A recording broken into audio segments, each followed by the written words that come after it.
읽으실 하나님 말씀은 출애굽기 2장 1절부터 10절까지 말씀입니다.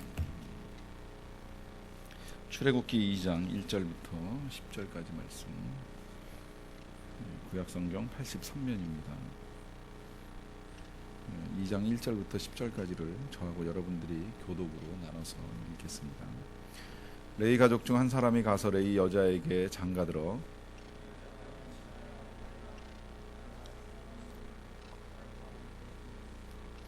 더 숨길 수 없게 되매 그를 위하여 갈대 상자를 가져다가 역청과 나무진을 칠하고 아기를 거기 담아 나일강과 갈대 사이에 두고 바로의 딸이 목욕하러 나일강으로 내려오고 시녀들은 나일강가를 거닐 때에 그가 갈대 사이에 상자를 보고 시녀를 보내어 가져다가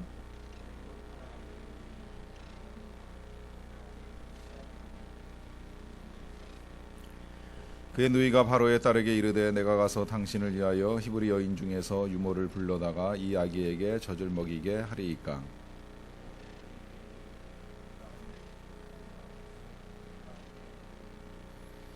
바로의 딸이 그에게 이르되 이 아기를 데려다가 나를 위하여 젖을 먹이라. 내가 그 삭슬 주리라. 여인이 아기를 데려다가 젖을 먹이더니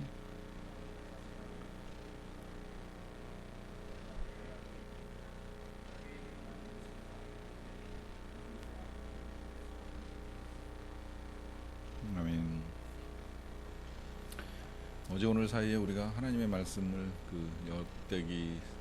역대기 상으로 묵상을 하면서 보게 되는 그 내용 중에는 우리의 삶에 생각지 못한 이제 여러 가지 어려움들이 있을 것에 대한 말씀입니다. 그것은 하나님도 말씀을 하시고 또 솔로몬도 이제 기도 중에 이제 그러한 일들을 이제 미리 염려합니다. 솔로몬이 성전을 지어서 하나님께 봉헌하는 예식을 거행하는 중에 이제 그런 기도를 드리지요. 우리 민족이 뭐 황충을 만나거나 메뚜기에 의해서 어려움을 겪거나 전쟁을 겪거나 혹은 뭐 가뭄이나 이런 등등의 어려움을 겪을 때에 이 성전에 와서 기도하는 우리의 기도를 들으시고 죄를 사하시고 은혜를 베풀어 주실 것에 대한 이제 기도를 드립니다.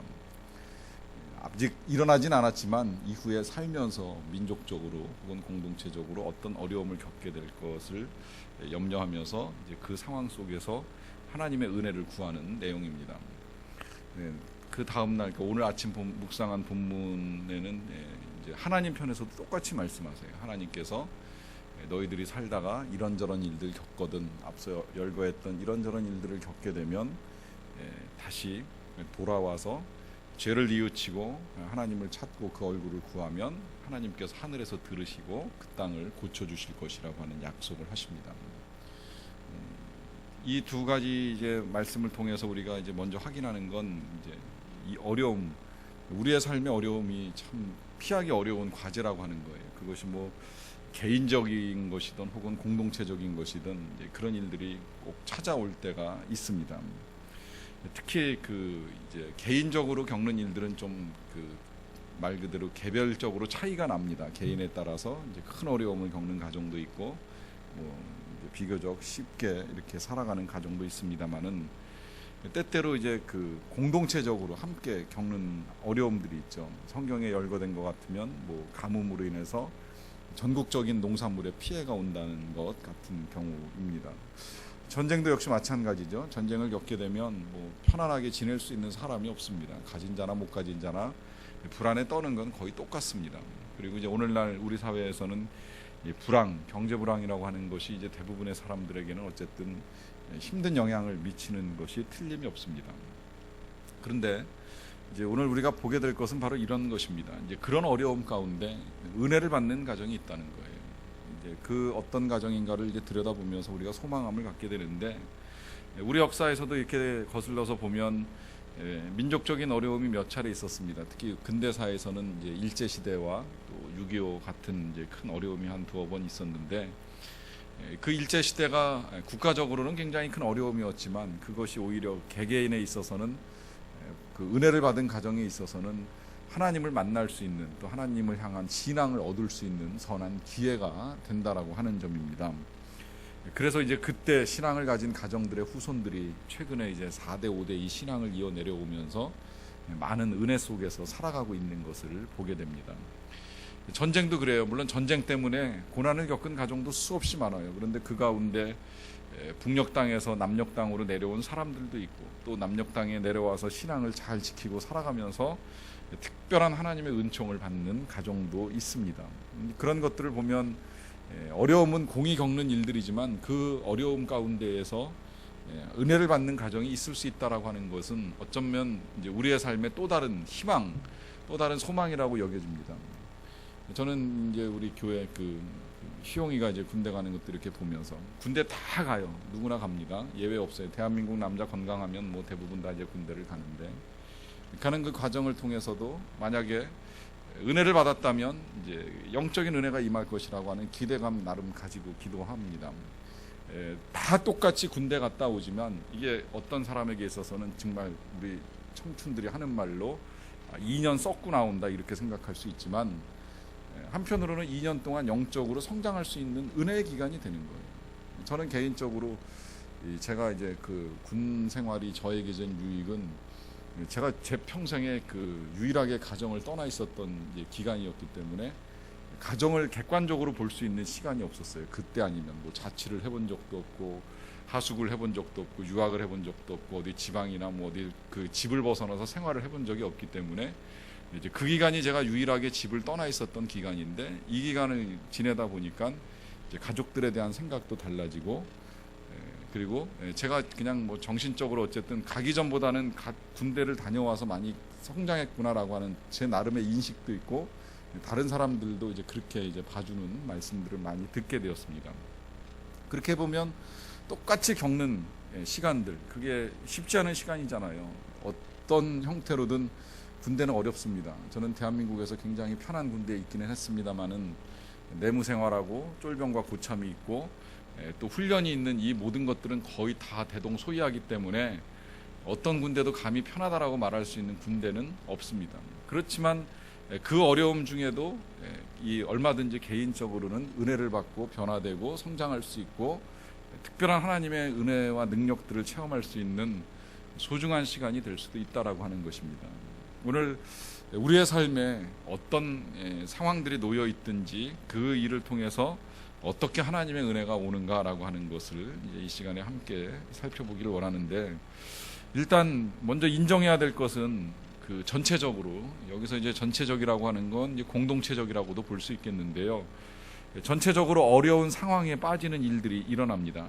출애굽기에서는 이스라엘 백성 전체가 어려움을 겪는데, 그 어려움의 내용이 출애굽기 1장 22절에 이렇게 기록되어 있죠. 그러므로 바로가 그의 모든 백성에게 명령하여 이르되, 아들이 태어나거든 너희는 그를 나일강에 던지고 딸이거든 살려두라 하였더라. 예외 없습니다. 모든 백성입니다. 예외라면 이집트 백성들이고, 그 외 모든 이스라엘 백성들은 일단 아들이 태어나면 나일강에 던지는 일을 해야 되고, 딸이면 살려둘 수 있는 이제 그런 어려운 상황입니다. 그야말로 다 함께 겪을 수밖에 없는 고난의 시기지요. 이 고난의 시기에 다 힘든 건 아니라는 거예요. 그 어려운 상황 속에서도 좋은 일을 경험하는 가정이 있습니다. 그 좋은 일이 어떤 일이냐면, 출애굽기 2장 1절 2절에 보시게 되면, 레위 가족 중에 한 사람이 가서 레위 여자에게 장가들어 그 여자가 임신하여 아들을 낳으니 그가 잘생긴 것을 보고 석 달 동안 그를 숨겨둡니다. 여기서 좋은 일은 뭐예요? 좋은 일은 아들을 낳는 일입니다. 자식을 낳는 일은 분명히 좋은 일입니다. 건강한 가정에 있어서 부부가 결혼을 하고 아이를 낳는 건 절대 나쁜 일이 될 수가 없지요. 혹시라도 뭐 이제 정말 원치 않는 임신을 해서는 안 되는 상황에서 아이를 갖고 낳게 된다라고 하면 그건 슬픈 일이지만, 그렇지 아니한 경우에 자식을 얻게 되는 건 분명히 좋은 일입니다. 그런데 안타깝게도 지금 이 가정은 그것이 도리어 시험이 됐어요. 때로는 이럴 수 있다는 거예요. 어려움 중에 좋은 일을 경험하는 일들이 종종 일어납니다. 그런데 그것이 오히려 또 한편으로는 사람을 힘들게 하는 일이 될 수도 있어요. 뭐 그냥 우리가 이제 흔히 하는 예로 복권 당첨 그러면 이제 좋은 일이라고 이제 보통 이제 생각을 합니다. 사실은 영적으로 보면 좋은 일은 분명히 아닌데요. 개인적으로 봤을 때 물질적인 어려움들을 겪고 있는 사람들이 이제 이런 일을 겪으면 좋은 일이라고 생각을 하죠. 그런데 막상 당첨되면 좋을 것 같지만 당첨되고 나서 시험에 빠지는 과정이 생각보다 참 많습니다. 이 물질을 분배하는 문제에 있어서, 또 그것을 사용하는 문제에 있어서, 또 그것도 정말 다 받고 그냥 내가 쓰고 싶은 대로 썼으면 좋겠지만, 제가 듣기로는 그렇더라고요. 어떻게들 그렇게 아는지 이곳저곳 기관에서 도와달라고 전화도 수태 받는다 그러더라고요. 뭐 장애인 협회, 뭐 불우아동 협회, 뭐 등등해서 당신 복권 당첨된 거 아니까 선한 일에 쓰라고 하면서 도와달라고 계속 끊임없이 전화가 온다는 거예요. 안 도와주면 마치 큰 벌이라도 받을 것처럼 약간 저주 섞인 목소리로 하면서 이제 협박 비슷하게 하면서 요청을 한다는 겁니다. 그러면 이 좋은 일이 시험이 됩니다. 그런 일도 시험이 되는데 지금 이 가정이 겪고 있는 시험은 좀 커요. 왜 크냐? 자식을 낳았는데 그 자식을 숨겨둘 수 없는 상황에 이르렀거든요. 특히나 이제 저는 이 집안의 상황을 좀 세밀하게 들어가서 이제 보면서 생각을 해보는 겁니다. 정확한 나이 차이는 알 수 없지만 이제 한 10몇 년 전에 미리암이라고 하는 딸을 한 명 낳았어요. 그리고 3년 전에는 아론이라고 하는 아들을 낳습니다. 뭐 이제 딸 낳고 아들 낳고 이제 이만하면 됐다 싶은데 갑자기 덜컥 이제 또 자녀를 갖게 된 거예요. 얼마나 불안하게 9달을 보냈겠습니까? 그러는 상황에 이게 딸이었으면 싶었는데 아들이 태어났잖아요. 아들이 태어나면 죽게 될 수밖에 없는 상황에서 또 아들을 낳았으니 얼마나 속이 상하고 마음이 답답했겠습니까? 그래도 살려보겠노라고 해서 이제 그를 숨겨두었는데 더 이상은 숨길 수 없는 상황에까지 이르게 된 거예요. 이제 이런 시험, 경사가 애사가 되는 이 시험을 겪을 때 이제 어떻게 해야 되는가? 결국 이 가정의 이제 선택이 2장 3절에 나오는데요. 더 숨길 수 없게 되매, 더 숨길 수 없게 됐다라고 하는 건 인간의 능력의 한계점에 다다른 상황이라고 볼 수 있겠죠. 하지만 또 한편으로는 이 상황, 인간의 능력이 한계점에 다다른 상황이 바로 하나님께서 일하실 상황이고, 그러다 보니까 이 상황에서 우리가 할 수 있는 일은 하나님께 의탁하는 일입니다. 하나님을 의뢰하는 일이에요. 그래서 이 가정이 하는 일이 뭐예요? 그를 위하여 갈대 상자를 가져다가 역청과 나무진을 칠하고 아기를 거기 담아 나일강가 갈대 사이에 두고 떠나보내는 일을 하게 됩니다. 하나님께 맡기고 떠나보내는 일을 해요. 근데 그냥 떠나보내는 건 분명히 아니에요. 거기 본문 보시면 갈대 상자를 가져다가 역청과 나무진을 칠하고 담아서 떠나보냅니다. 그러니까 최선을 다하는 거죠. 정성을 기울여서 상자를 만들고 수고해서 역청과 나무진을 바르고 난 다음에 그 다음에 이제 더 이상 할 수 있는 것이 없을 때 하나님께 맡기고 떠나보내는 일을 하게 됩니다. 여러분, 이걸 우리가 이제 잘 판단하시고 또 해야 될 일인데요. 우리가 부모가 돼서요, 자녀가 망하기를 바라는 부모는 없습니다. 생부모인 이상 또 그리고 생부모가 꼭 아니라도 자녀를 사랑하는 한 자녀를 위하여서 최선의 사랑을 베풀어주고 그를 잘 이끌어주고 도와주려고 애쓰지 않는 부모는 없다고 생각을 합니다. 그런데 문제는 이 자녀가 내 맘대로 되지 않는다는 거예요. 어제 제가 낮에 뵀던 분 중에 한 분이 그런 분이에요.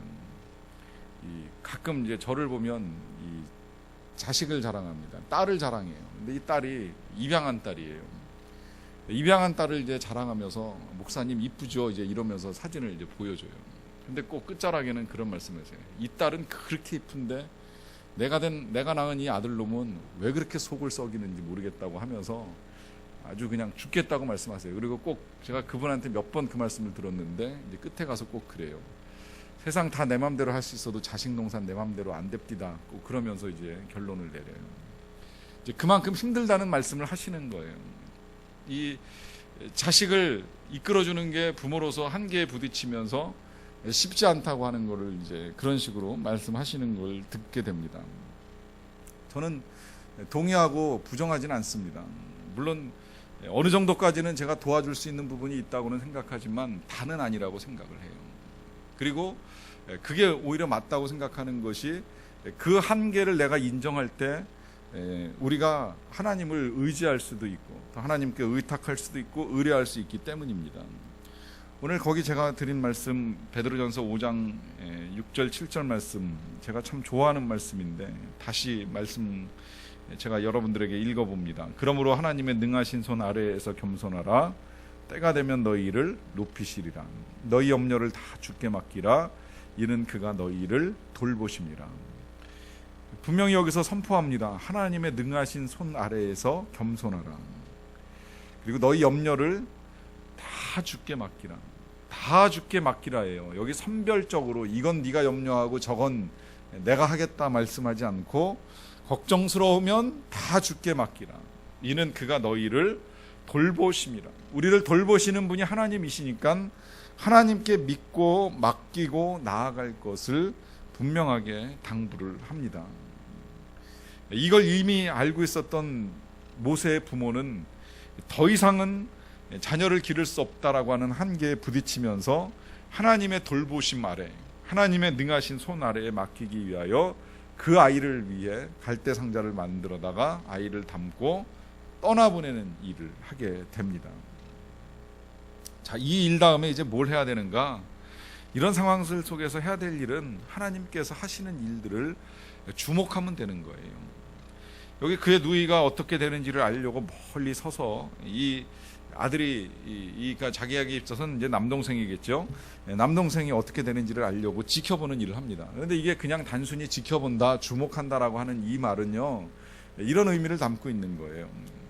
하나님의 관점에서 그 아이가 어떻게 되는지를 믿음을 가지고 볼 수 있어야 된다는 겁니다. 믿음을 가지고 영적인 안목을 가지고 들여다본다는 거예요. 여러분, 똑같은 사회 현상도요, 우리가 어떻게 보느냐에 따라서 그것이 그냥 우연도 될 수 있고 자연적인 현상도 될 수 있고 기적도 될 수 있지만, 그러나 신앙의 눈으로 보는 사람에게 있어서는 똑같은 일도 얼마든지 하나님이 하시는 일로 볼 수 있습니다. 제가 처음에 그 신대원 들어가서 구약학 배울 때 이제 교수님한테 받았던 그 강의 중에 가장 좋았던 내용이 바로 그 부분이에요. 똑같은 현상도 하나님의 개입하심으로 보는 것이 우리의 믿음의 안목을 키워준다는 거죠.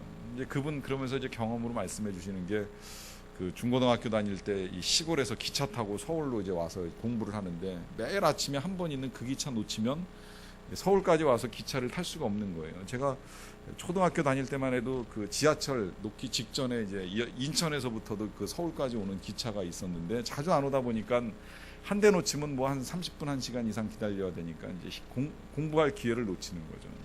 근데 이분이 집에서 나와가지고 역으로 이제 막 늦었다 생각하고 뛰어가고 있는데 벌써 역에서 기차가 섰다가 출발을 하는 걸 보신 거예요. 이제 저거 못하면 지각이니까 걱정이 돼가지고 하나님 앞에 기도하면서 이제 달려오는 거죠. 하나님, 기차를 세워주세요. 저 기차를 세워주세요. 세워주셔야지 제가 탈 수 있습니다.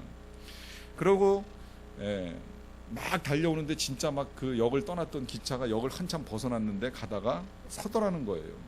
왜 섰는지는 몰라요.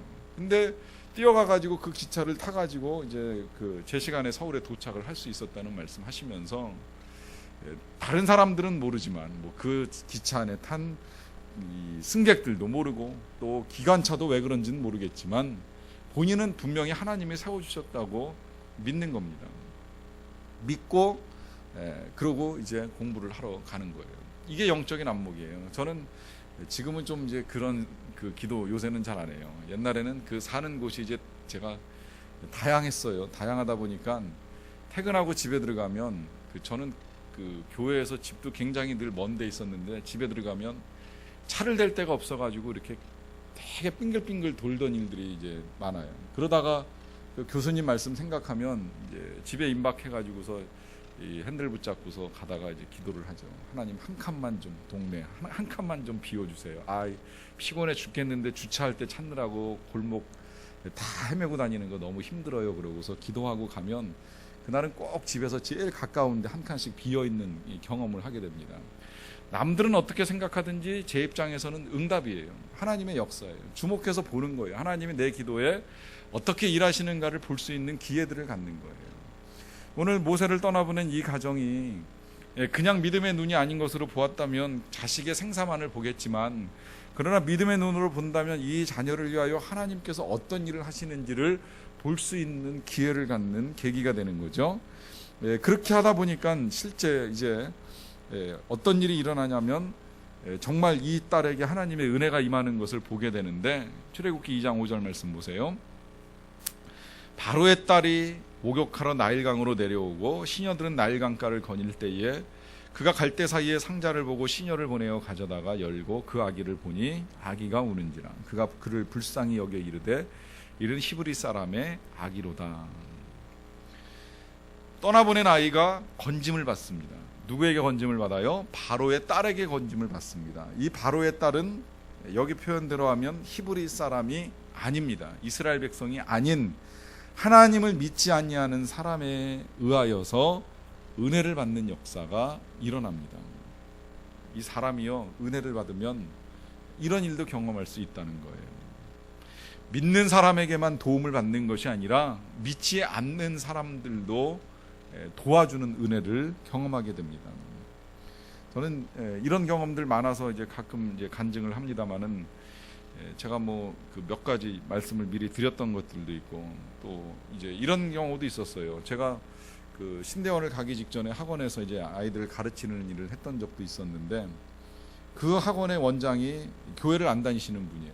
그런데 제가 교회를 다니는 것도 알고 이제 신대원 시험을 준비한다는 것도 알고 계셨어요. 그래가지고 신대원 시험 보는 이제 당일날 같은 때 학원에 출근을 할 수 없는 상황이 몇 번 있었거든요. 필기 시험도 봐야 되고 이제 면접도 봐야 되고 하니까.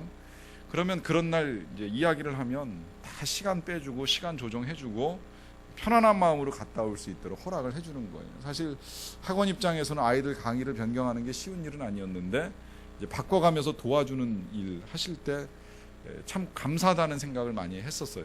그리고 제가 이제 신대원에 입학하고 나서도 이제 처음에 몇 개월은 그 야간에 이제 강의를 같이 하면서 이제 공부를 했는데, 공부를 하다가 이 두 가지를 병행하는 게 굉장히 힘들게 됐어요. 그래서 도저히 이제 이걸 같이 할 수 없는 상황이 돼가지고 결국에는 이제 공부를 위해서 이 학원에서 가르치는 일을 포기하게 되는 상황에까지 이르렀죠. 이제 그래가지고 신대원을 이렇게 쭉 다니고 있는데, 제가 이제 따로 이제 벌이가 없다 보니까 저희 이제 가정 형편이 점점 어려워지는 거예요.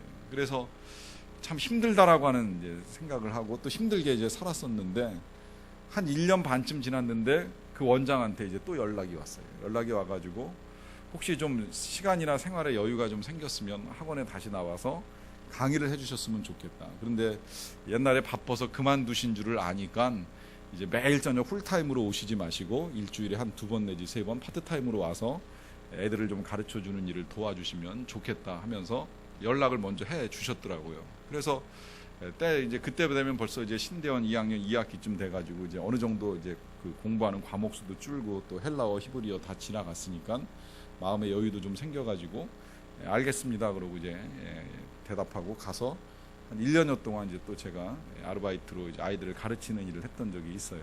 근데 그게 계속 믿지 아니하는 원장을 통해서 이제 제가 도움을 받는 거예요. 필요할 때마다 그 사람을 통해서 시간적인 혹은 물질적인 도움을 받는 일들을 경험할 때, 저는 신학 공부하면서 이것이 불신자를 통해서도 임하시는 하나님의 은혜라는 이제 분명한 이제 확신들을 갖게 되었습니다. 이게 은혜 받은 가정에 이제 나타나는 현상인데요. 여러분 그 말씀에 보시게 되면 이 바로의 딸이 아이를 보내봤을 뿐만 아니라 그 아이가 우니까 마지막 줄에 보시게 되면 그가 그를 불쌍히 여깁니다. 이 마음 있죠. 이 마음, 불쌍히 여기는 마음. 이 바로의 딸의 입장에서 봤을 땐 노예의 아들이고 또 이방인의 아들이 될 수 있는 이 히브리의 아이를 보면서 불쌍히 여기는 이 마음이 하나님이 주시는 마음이라고 하는 거죠.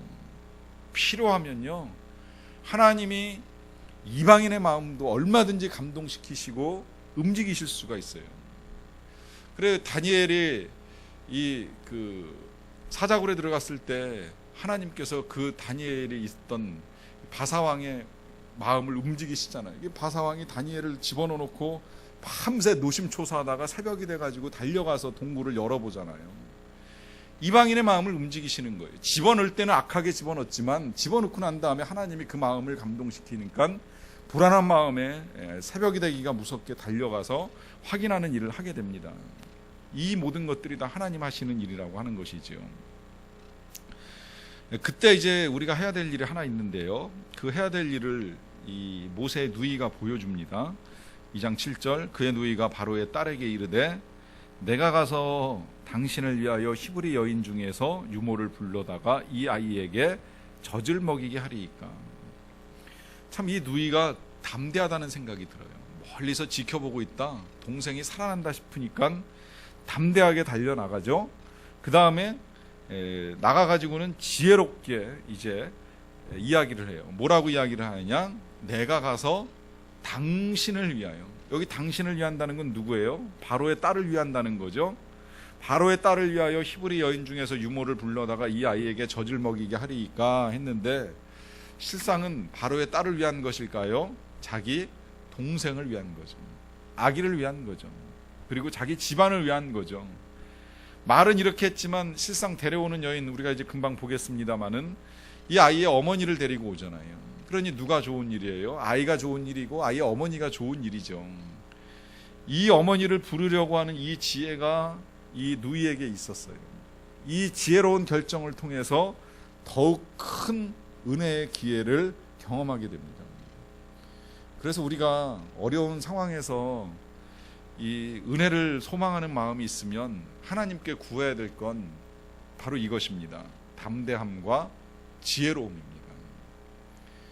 적절한 시기에 용기를 낼 수 있는 그 담대함을 우리가 구해야 돼요. 그리고 지혜로움, 이런 상황 속에서 어떤 말을 해야 될지. 지금 이 누이가 바로의 딸에게 적시에 찾아가서 한 이 말, 내가 당신을 위하여 히브리 여인 중에서 유모를 불러오겠습니다라고 하는 이 말은 정말 지혜로운 표현이고, 이 말에 감동되어 바로의 딸이 그거 좋은 생각이다. 여기 지금 제가 봤을 때는요, 다 표현되어 있지는 않지만 이랬으리라고 여겨져요. 당신 이집트의 공주님께서 어떻게 이 천한 히브리 아이에게 젖을 먹일 수 있습니까? 더군다나 이 만약에 바로의 딸이 결혼도 하지 아니하였다고 하면 그건 처녀의 몸으로 더 할 수 없는 일이니까. 그러니까 이 일은 히브리 여인 중에서 찾아가지고 할 수 있으면 좋습니다. 좀 수고스럽더라도 제가 가가지고 히브리 여인 중에 당장 이 아이에게 젖을 먹일 수 있는 사람이 있으면 제가 찾아와서 보여드리도록 그렇게 하겠습니다라고 하면서 최대한의 설득을 했을 거 아닙니까? 바로의 딸이 듣자 하니 뭐 그거 맞는 말이라고 생각이 되었을 거예요. 그러다 보니까 이제 허락을 했을 것이고, 그 허락 가운데 이 누이가 이제 빨리 달려가 가지고서 이제 어머니를 데려오죠. 2장 8절 9절에 보시면 바로의 딸이 그에게 이르되 가라 하매 그 소녀가 가서 그 아기의 어머니를 불러오니 바로의 딸이 그에게 이르되 이 아기를 데려다가 나를 위하여 젖을 먹이라. 내가 그 삭슬 주리라. 여인이 아기를 데려다가 젖을 먹이게 돼요. 여러분, 세상에 이런 은혜도 있을 수 있을까요? 부모가 자기 자식 젖 먹이는데 돈 받고 그 일을 할 수 있는 이런 일도 일어날 수 있을까 싶죠. 그런데 이런 일이 분명히 이 가정에서 일어났어요. 그러니까 이 하나님의 은혜라고 하는 거는 단순히 어려움을 극복하는 데서만 끝나는 것이 아니라 생각지 못한 유익도 얻게 해준다는 거예요. 원래 이 집안에서 지금 소망하는 일은 무엇이었습니까? 이 집안에서 소망하는 건 마지막에 태어난 이 아들 죽지 않고 살기만 해도 다행이다 하는 게 그가 원했던 전부라고 할 수 있겠죠. 생존이 소망이었어요. 아들의 생존이 유일한 희망이었습니다. 그런데 그 어려움이 극복될 뿐만 아니라 나중에는 이 아이가 어머니로부터 양육을 받아요. 이 부분에 있어서요, 그 대부분의 성경학자들은 다 이렇게 해석을 해요. 이때 모세가 히브리 사람이 될 수 있었다는 거예요. 이런 기회를 갖지 못하고 만약에 모세가 그냥 이집트의 왕궁의 이 양아들로 입양이 되어 가지고서 그냥 이집트 문화만 배우고 성장했다면 그는 절대 히브리 사람의 생각을 가지고 하나님의 일에 쓰임 받을 수 없었다는 겁니다. 그런데 그의 어머니가 그를 양육할 수 있는, 그것도 돈 받고 양육할 수 있는 기회를 가지고 이 아이를 키우다 보니까 그 어머니가 이 아이의 성장 과정 중에 계속 기도와 가르침을 주었던 거예요. 기도는 하나님께 기도를 드렸겠지요. 이 아이가 비록 지금은 이집트 왕궁에서 크지만 그가 가지고 있는 권세와 능력을 가지고 민족을 위해서 일할 수 있게 해주십시오. 또 그러면서 기도하면서 가르쳤겠지요. 이 아이에게 계속해서 가르쳤을 거예요. 너는 비록 이집트 왕궁에서 자랄지라도 네가 이스라엘 백성인 것을, 하나님의 백성인 것을 결코 잊어서는 아니 된다. 그리고 너는 이후에 이스라엘 백성을 위해서 쓰임 받아야 된다라고 하는 걸 계속 가르쳤으리라고 다 그렇게 해석을 하고 저도 그 해석에 동의를 합니다. 이제 그 증거로 나타나는 게 나중에 이 모세가 장성해 가지고 이집트 군사가 히브리 사람을 때리는 것을 보고 가가지고 그 이집트 사람을 쳐서 죽이는 일을 하잖아요. 그럴 수 있도록 어머니가 양육을 한 거예요. 그렇게 양육을 한 거예요. 돈 받고 아이를 키우면서 그냥 아이에게 필요한 젖만 먹이는 일을 한 것이 아니라 그의 영적으로 정신적으로 필요한 것들을 채울 수 있는 기간을 가진 거예요. 결국 그러다 보니까 이 가정에 임했던 어려움은 오히려 생각지 못한 유익을 가져다주는 결과를 얻게 됩니다. 여러분, 이 일에 소망을 가지세요. 우리의 어려움은요, 힘들기는 해요. 그렇지만 하나님의 은혜는 반드시 그것을 극복할 수 있도록 도와주시고요. 거기서만 끝나는 것도 아니라 시간이 지나면 정말 생각지 못한 유익, 이걸 이제 세상 사람들은 보너스다 이렇게 이야기를 하는데 분명히 하나님께 받게 되어 있습니다. 우리가 흔들리지 않고 하나님을 향하여 내어 맡기고 믿음으로 나아가는 한 반드시 그 유익이 임하는 날이 이르게 되어 있습니다. 그 유익이 또 하나가 뭐냐면 이제 출애굽기 2장 10절에서 나오는데요. 같이 한번 한 목소리를 읽어보겠습니다. 시작.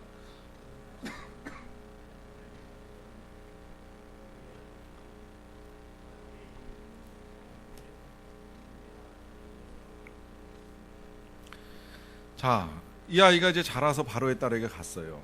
그래서 바로의 딸의 아들이 됐긴 했지만 그 이름을 모세라 했죠. 모세라는 이름은 뜻은 건져냄이라고 하는 뜻이에요. 이런 이름을 그 바로의 딸이 붙여준 것은 그가 이제 물을 위해서 건져냈기 때문이라고 하는데, 이제 여기서 이제 그 제가 아까 말씀드렸던 그 영적인 안목, 하나님의 눈으로 보는 시각이 또 나오는 겁니다. 바로의 딸은 몰라요. 그냥 자기 경험을 가지고 얘는 건져냈으니까 모세야, 건져냄 모세야 이렇게 이름을 붙였죠. 그런데 하나님은 뭘 준비하고 계시는 거예요? 하나님은 이 아이를 통해서 이스라엘 백성들을 건져낼 준비를 하시는 거죠. 그러다 보니까 이미 하나님의 역사가 이 아이의 이름에도 개입하고 있는 거예요.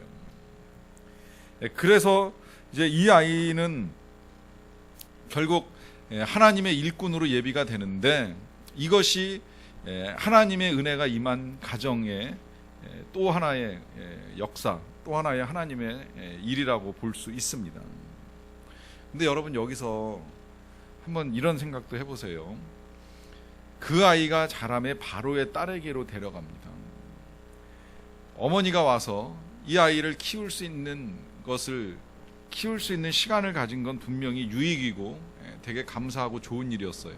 그런데 그게 이제 한계에 부딪힌 거예요. 아이는 이제 적절히 성장을 했죠. 뭐 정확하게 나이는 알 수 없는데 유대 사람들이 젖먹이는 기간으로 하면 뭐 한 3년, 그리고 이제 뭐 또 조금 더 양육할 기회를 가졌다라고 하면 뭐 한 5년에서 10년도 될 수 있는데, 어쨌든 그게 3년이 됐든 5년이 됐든 때가 되어서 이제 그 아이를 바로의 딸에게 넘겨주고 어머니는 돌아서야 되는 상황에 직면을 했어요. 마음이 편할까요?